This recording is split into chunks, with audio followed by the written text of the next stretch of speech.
Le 7 septembre 2025, tout bascule au Burkina Faso, au pied du Somme-Gandé. Des capteurs et des images satellites confirment un gisement de diamants d'une densité jamais mesurée, annoncé à plus de 3 fois la moyenne mondiale, assez compact pour faire vaciller cartes, modèles et certitudes. Dans les foyers, les écoles et les commerces, une même question s'impose. Que vaut cette richesse si elle attire la convoitise et si Ibrahim Traoré trace une ligne rouge? Pas à vendre, à protéger, en parlant d'un futur à construire de l'intérieur. Et déjà, une idée s'impose. Promesse, test, vertige national. Cette histoire promet plus qu'une annonce minière. Elle engage l'éducation, l'énergie, les routes, l'emploi et la place du Burkina Faso dans un monde où les ressources déclenchent autant de dépendance que de prospérité. En suivant les faits, les chiffres et les choix politiques, le spectateur comprend ce qui se joue réellement derrière le mot diamant, loin des slogans et de l'euphorie initiale. L'enjeu est simple à formuler, mais difficile à tenir. Transformer une découverte géologique en souveraineté durable. Cela signifie décider qui contrôle, qui apprend, qui produit et qui profite, sans confondre vitesse et précipitation. Chaque décision ouvre des bénéfices possibles, mais aussi des coûts invisibles économiques, sociaux et géopolitiques. Ce récit propose donc une lecture structurée, étape par étape, des conséquences concrètes de Somme-Gandé. Il ne s'agit pas de célébrer ni de condamner, mais de mesurer ce que gagne l'État, ce que risquent les citoyens, ce que redoutent ou espèrent les partenaires étrangers.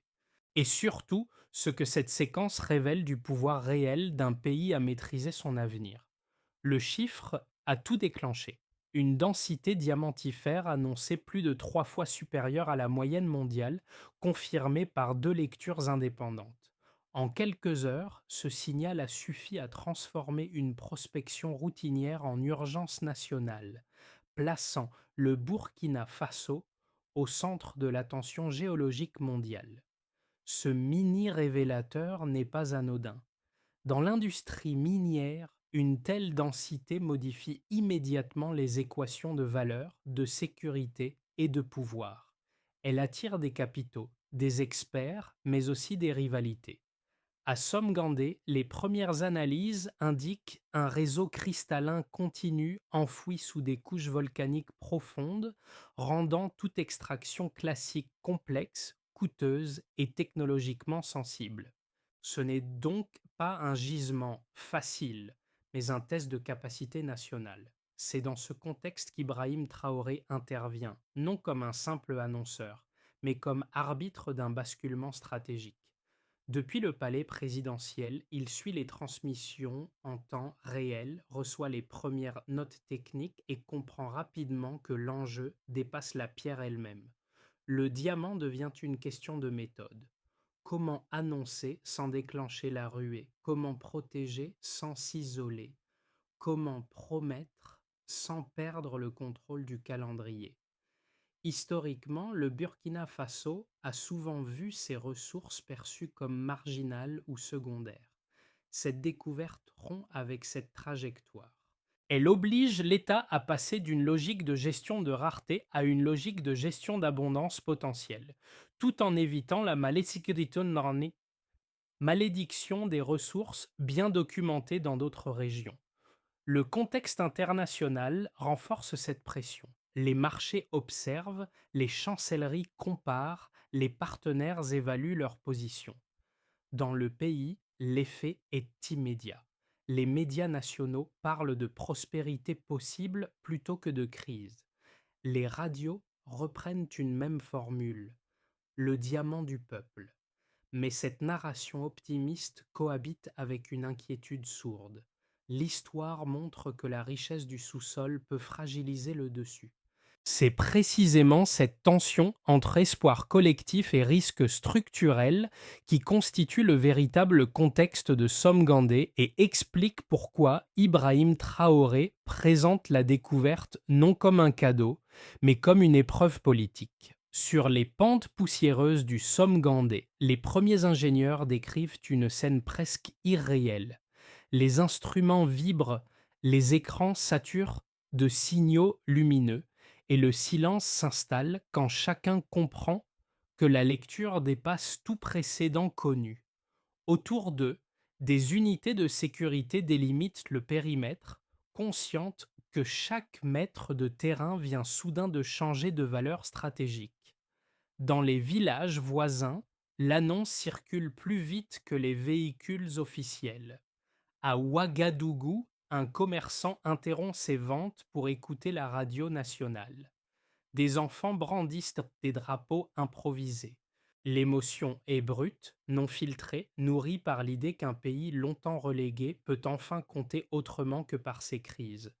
Cette réaction populaire ne repose pas sur des chiffres, mais sur une reconnaissance symbolique longtemps absente. Ibrahim Traoré apparaît alors comme un point de fixation. Dans ses interventions publiques, il évite l'euphorie et choisit des mots mesurés parlant de prudence, d'unité et de responsabilité. Cette posture contraste avec l'emballement extérieur, où les marchés et les médias internationaux spéculent déjà sur les effets à venir. Le décalage est frappant. À l'intérieur, une fierté contenue. À l'extérieur, une projection accélérée. Ces premiers impacts révèlent une réalité essentielle. Le diamant agit moins comme une richesse immédiate que comme un révélateur de rapports sociaux, de confiance et d'attentes accumulées. En quelques jours, il modifie les conversations, les priorités et les regards portés sur l'État. Autrement dit, ce n'est pas la pierre qui change le pays, mais la manière dont le pays se voit soudain capable de décider. Tout commence par une routine, une mission de prospection scientifique menée par des ingénieurs burkinabés avec l'appui de spécialistes étrangers explore le massif central du Somme Gandais. Rien n'indique alors un basculement historique. Les drones relèvent des anomalies. Les capteurs enregistrent des signaux inhabituels, mais l'hypothèse dominante reste celle d'une interférence technique. Dans un premier temps, les données sont mises de côté, jugées trop extrêmes pour être fiables. Puis vient la confirmation. Un second satellite recoupe les lectures initiales. Les mêmes valeurs apparaissent, stables, cohérentes, impossibles à ignorer. En quelques heures, la routine bascule en alerte nationale. Des hélicoptères militaires décollent, transportant géologues, officiers et observateurs mandatés. Le site est sécurisé. Les flux d'informations sont centralisés. À ce stade, la découverte cesse d'être scientifique pour devenir politique. L'effet est immédiat. Les marchés spécialisés s'emballent. Les cours mondiaux du diamant enregistrent une hausse brutale, nourrie par la rumeur d'un gisement hors norme. Les forums financiers s'animent. Les médias internationaux parlent d'un second choc africain. Cette réaction en chaîne illustre un mécanisme bien connu. Avant même l'extraction, la valeur anticipée commence à produire des effets réels. C'est à ce moment précis qu'Ibrahim Traoré intervient publiquement. Son message tranche avec l'euphorie ambiante. Le diamant ne sera pas vendu, il sera protégé. Cette phrase, simple et ferme, circule dans tout le pays. Elle est reprise sur les murs, dans les écoles, sur les ondes. À l'intérieur, elle galvanise. À l'extérieur, elle inquiète. Les chancelleries évaluent déjà les conséquences d'un contrôle strict sur une ressource stratégique. Les réactions internationales se différencient rapidement. À Washington et à Paris, des notes confidentielles évoquent un possible rééquilibrage des influences en Afrique de l'Ouest. À Pékin et à Moscou, les communiqués saluent une coopération scientifique réussie et se disent ouverts à des partenariats respectueux de la souveraineté. Chacun lit la séquence à travers ses propres intérêts, révélant la portée géopolitique de l'événement. Pendant ce temps, à Ouagadougou, une autre dynamique s'installe. Ibrahim Traoré convoque ses ministres, ses chefs militaires, ses conseillers techniques. L'objectif n'est plus de réagir, mais de structurer. Comment transformer le choc en stratégie? Comment éviter la ruée? Comment garder la maîtrise du tempo? Le mot d'ordre devient une ligne directrice. Prouver que cette richesse peut servir le peuple sans reproduire les schémas de dépendance. Les jours suivants confirment que la découverte de Somgandé n'est pas un épisode isolé, mais le déclencheur d'une séquence longue. Découverte, réaction, consolidation. Chaque étape ajoute une couche de complexité. La pierre révèle moins un trésor qu'un dilemme durable. Et déjà, derrière la chronologie officielle, se dessine une bataille plus difficile, celle de la constance politique face aux pressions accumulées. Avant Somgandé, le Burkina Faso occupait une place marginale dans les classements miniers mondiaux. Après la découverte, un premier delta s'impose. Les analyses parlent d'une concentration moyenne annoncée autour de 4 carats par tonne de roche, soit près du double des références régionales connues. Cette seule donnée suffit à modifier la perception économique du pays en le faisant passer d'un territoire périphérique à un acteur potentiel du secteur diamantifère. Ce chiffre n'agit pas isolément. Il est recoupé par un second indicateur, plus technique mais tout aussi structurant. Les drones géologiques estiment le réseau diamantifère à environ 2850 mètres de profondeur. À cette distance, la chaleur et la pression rendent toute extraction classique impraticable. Autrement dit, la richesse existe, mais elle n'est pas immédiatement exploitable.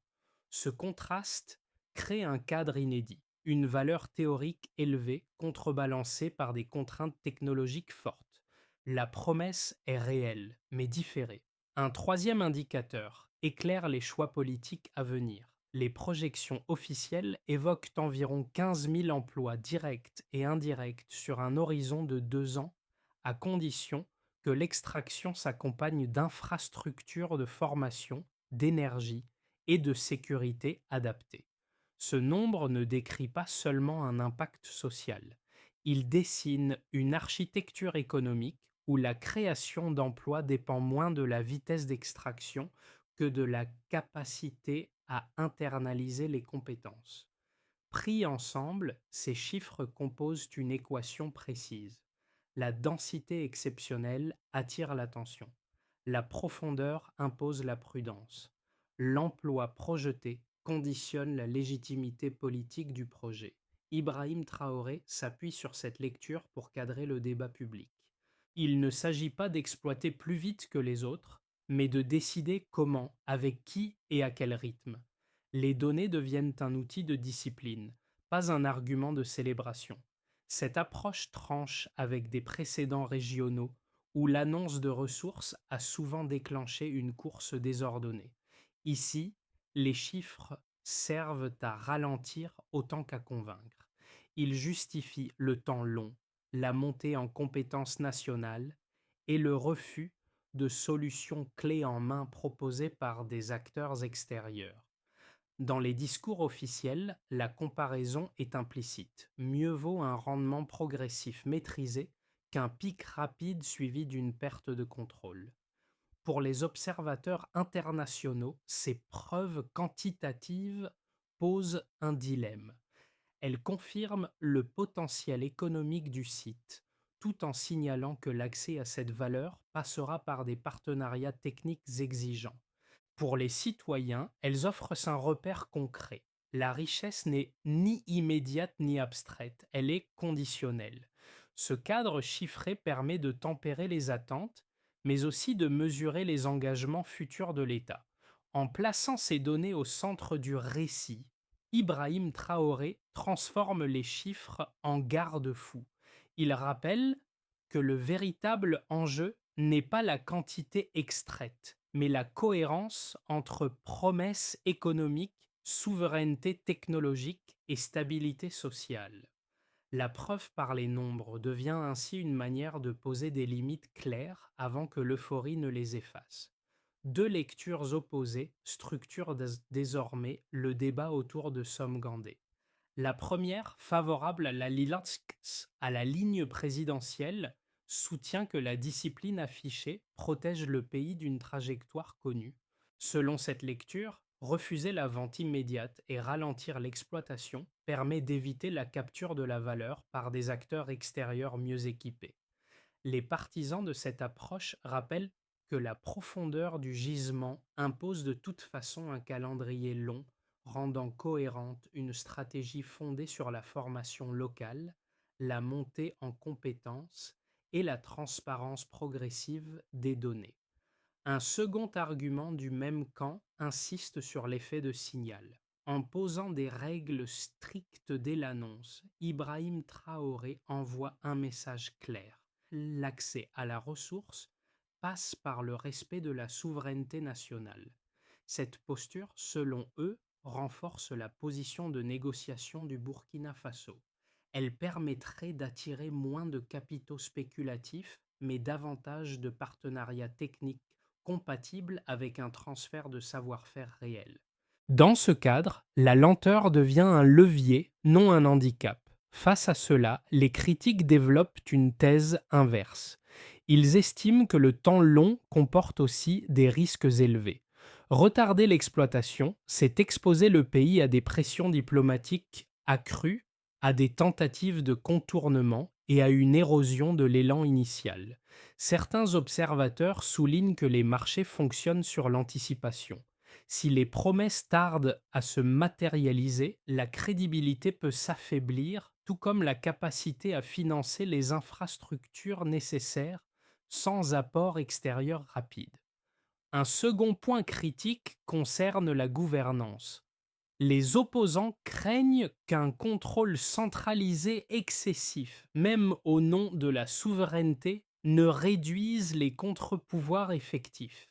Ils rappellent que la transparence annoncée doit encore se traduire par des mécanismes vérifiables, accessibles et durables. Sans cela, la discipline affichée pourrait se transformer en rigidité, voire en opacité, avec des coûts politiques internes non négligeables. La réponse apportée par le pouvoir s'appuie sur les données disponibles. La profondeur du gisement, la complexité technologique et les projections d'emplois conditionnels rendent illusoire une exploitation rapide et massive. Dans cette lecture, accélérer ne réduirait pas les risques mais les déplacerait. Le choix assumé consiste donc à accepter une croissance plus lente mais mieux contrôlée en pariant sur la stabilité sociale et la légitimité interne. Ce face-à-face ne produit pas une vérité unique, il révèle plutôt un arbitrage fondamental entre vitesse et maîtrise. À Somgandé, la question n'est pas de savoir qui a raison en théorie, mais quel coût le pays est prêt à assumer pour préserver sa capacité de décision à long terme. Jusqu'ici, Somgandé était raconté comme une découverte exceptionnelle à gérer avec prudence. À mi-parcours, une autre réalité s'impose. Le diamant n'est plus seulement un enjeu économique, il devient un instrument de recomposition stratégique.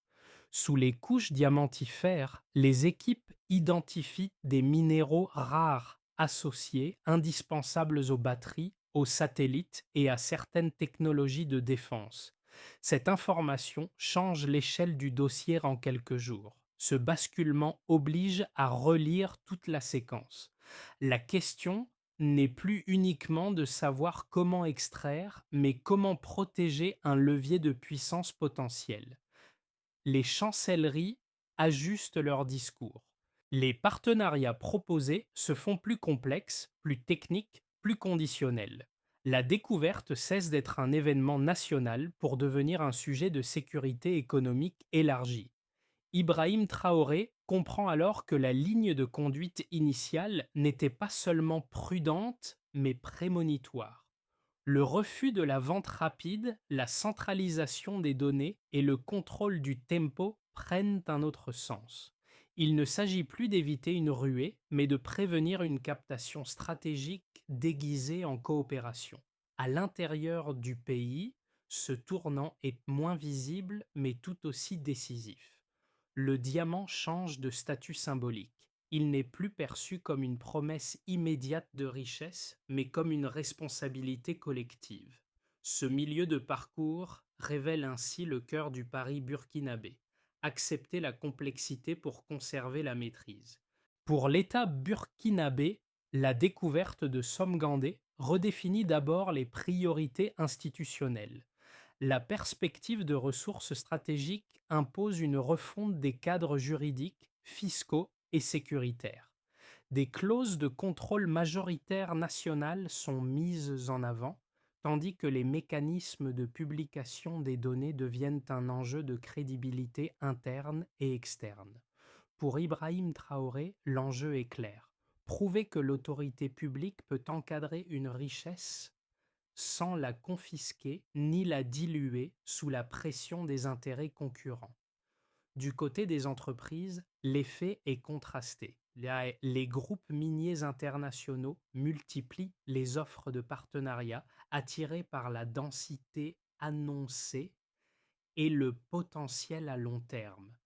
Mais les règles proposées, notamment l'exigence d'un contrôle national renforcé et d'un transfert de compétences, refroidissent certains acteurs. À l'inverse, des entreprises africaines et régionales y voient une opportunité rare d'entrer dans une chaîne de valeur stratégique sur des bases plus équilibrées. Le paysage entrepreneurial se recompose, moins autour de la vitesse que de la compatibilité politique. Pour les citoyens, les conséquences sont plus diffuses mais bien réelles. L'annonce déclenche une hausse de la confiance collective, perceptible dans les discours publics et les comportements économiques. Les programmes éducatifs s'orientent davantage vers les sciences du sol, l'ingénierie et la gestion environnementale. Dans les zones proches du site, des attentes émergent autour des infrastructures, de l'emploi et de la participation locale. Cette dynamique crée aussi un risque, celui d'une déception si les bénéfices tardent ou apparaissent inégalement répartis. À l'échelle régionale, enfin, Somgandé agit comme un signal. Des pays voisins observent attentivement la méthode burkinabé, cherchant à y lire un modèle reproductible ou un cas isolé. Les discussions diplomatiques se densifient, notamment autour de coopérations sud-sud et de cadres panafricains de gestion des ressources. Ibrahim Traoré se retrouve ainsi au centre d'un jeu d'influence où chaque décision nationale résonne au-delà des frontières. Ces quatre niveaux révèlent une même constante: la découverte n'apporte pas de solutions immédiates, mais redistribue les rapports de force. Elle crée des marges de manœuvre nouvelles tout en exposant le pays à des attentes accrues. Les conséquences concrètes ne se mesurent donc pas seulement en revenus futurs, mais en capacité à maintenir un équilibre entre autorité, inclusion et ouverture maîtrisée. C'est sur cette ligne étroite que se joue désormais la suite du récit. Dans une première trajectoire, la plus stable, le Burkina Faso parvient à stabiliser la phase préparatoire sans accélération brutale. Les audits techniques se poursuivent, les données sont publiées à rythme régulier et les partenariats restent limités à l'expertise nécessaire. Les investissements avancent prudemment. L'emploi progresse lentement mais de façon ciblée, et l'État consolide sa crédibilité institutionnelle. Dans cette trajectoire, les revenus restent modestes à court terme, mais la confiance interne se renforce. Le pays démontre qu'il peut tenir une ligne sans céder à l'urgence extérieure. Dans une seconde trajectoire, plus favorable, la discipline initiale produit un effet d'entraînement. Des coopérations africaines se structurent autour de la formation, de la recherche et des technologies d'extraction profonde. Les universités locales deviennent des pôles régionaux attirant chercheurs et ingénieurs. Les partenariats sud-sud gagnent en visibilité, réduisant la dépendance aux circuits traditionnels. Dans ce cadre, la valeur de Somgandé dépasse le site lui-même et agit comme catalyseur industriel. Ibrahim Traoré capitalise alors sur cette dynamique pour inscrire le Burkina Faso dans un réseau continental plus intégré, où la ressource devient un levier d'autonomie collective. Dans une troisième trajectoire plus sombre, les tensions géopolitiques s'intensifient autour des ressources stratégiques. Des pressions diplomatiques se multiplient, tandis que des acteurs opportunistes cherchent à exploiter les divisions internes. Les retards techniques alimentent la frustration sociale et les attentes non satisfaites fragilisent la cohésion. Dans ce cas, la richesse potentielle se transforme en fardeau politique.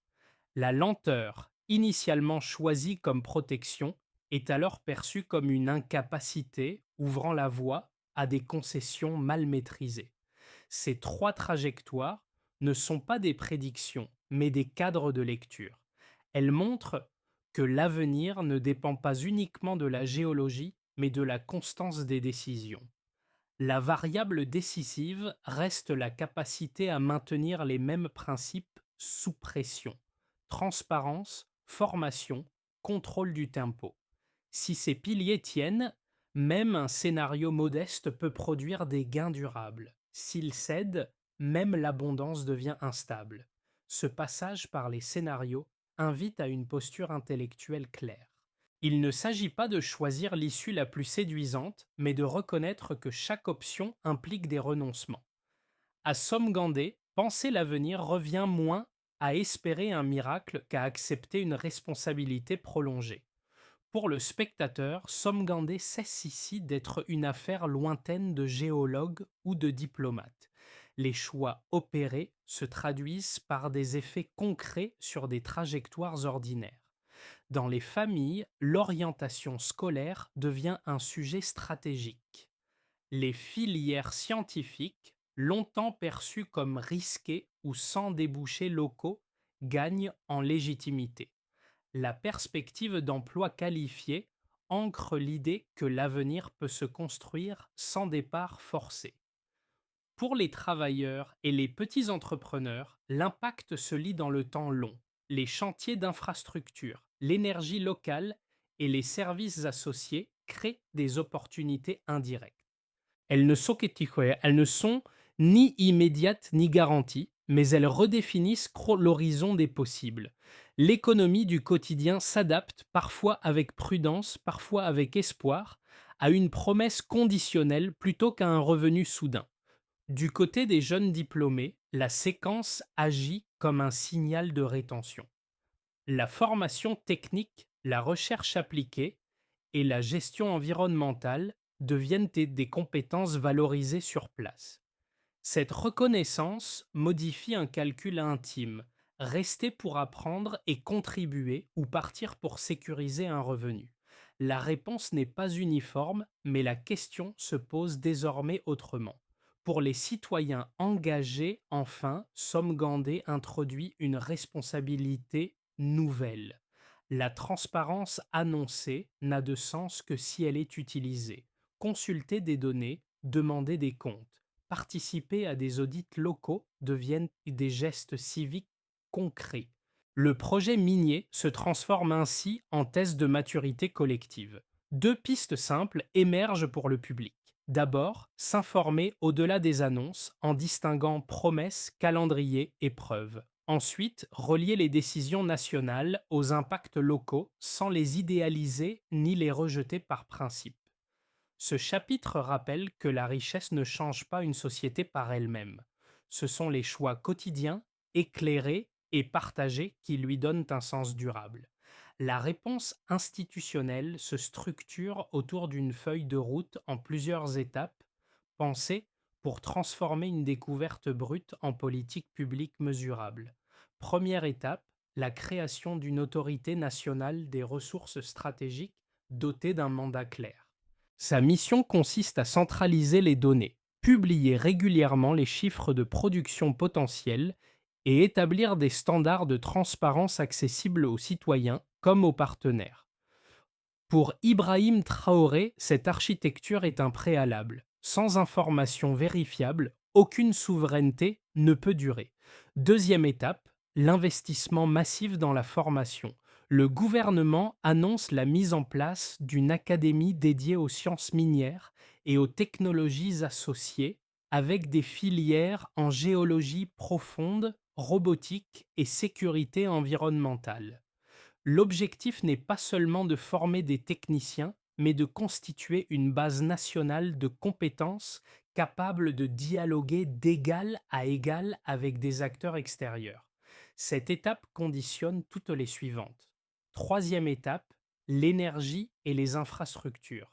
Les projections intègrent le financement de solutions locales, notamment solaires, afin de soutenir les zones rurales proches du site. L'idée est simple. Si la richesse vient du sol, ses bénéfices doivent d'abord se voir à la surface. Routes, réseaux et services deviennent des indicateurs concrets de crédibilité politique.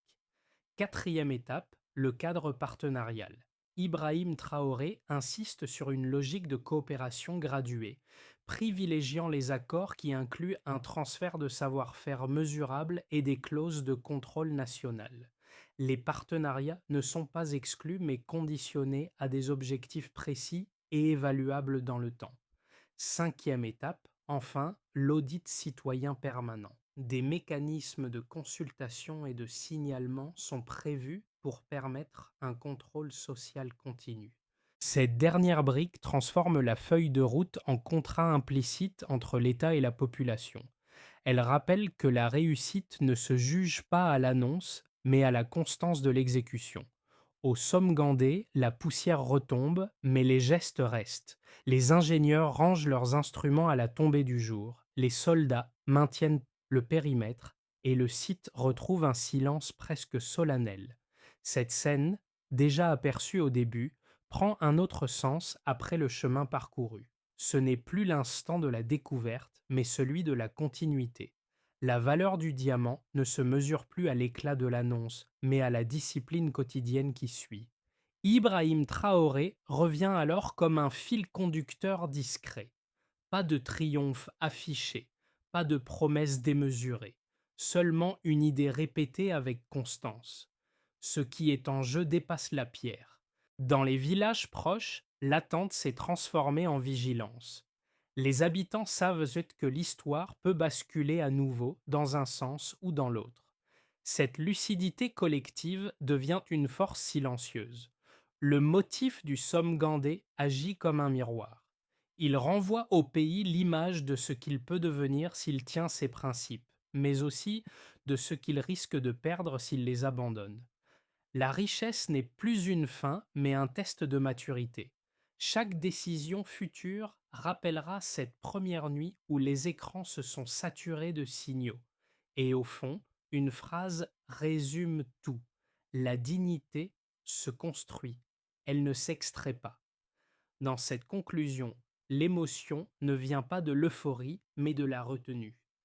Elle réside dans la conscience que l'avenir reste ouvert, exigeant et profondément humain. Cette histoire ne se referme pas avec une conclusion nette, mais avec une invitation implicite. Somme-Gandé n'est pas seulement un site minier, ni même un tournant politique. C'est un récit en construction, dont la suite dépend autant des décisions institutionnelles que de l'attention collective portée à leur mise en œuvre. Observer, comprendre, questionner deviennent des formes d'engagement accessibles, même à distance. Pour le public extérieur, ce cas invite à dépasser les réflexes habituels. Plutôt que de réduire le Burkina Faso à un symbole ou à une exception, il s'agit d'en suivre les choix concrets dans leur durée. Les ressources naturelles ne parlent jamais d'elles-mêmes. Elles prennent sens à travers les règles, les compromis et les responsabilités qu'elles imposent. Regarder ce processus avec nuance, c'est déjà refuser les récits simplistes.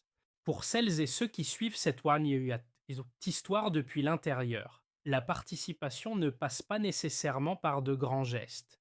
Elle commence par l'exigence de cohérence, la vigilance face aux écarts et la transmission d'une mémoire collective. Une richesse maîtrisée ne se protège pas seulement par des lois, mais par une culture du questionnement. Alors, au terme de ce parcours, une question demeure ouverte volontairement. Face à cette lumière venue du sous-sol, que choisit-on de voir? Une promesse à consommer ou une responsabilité à partager?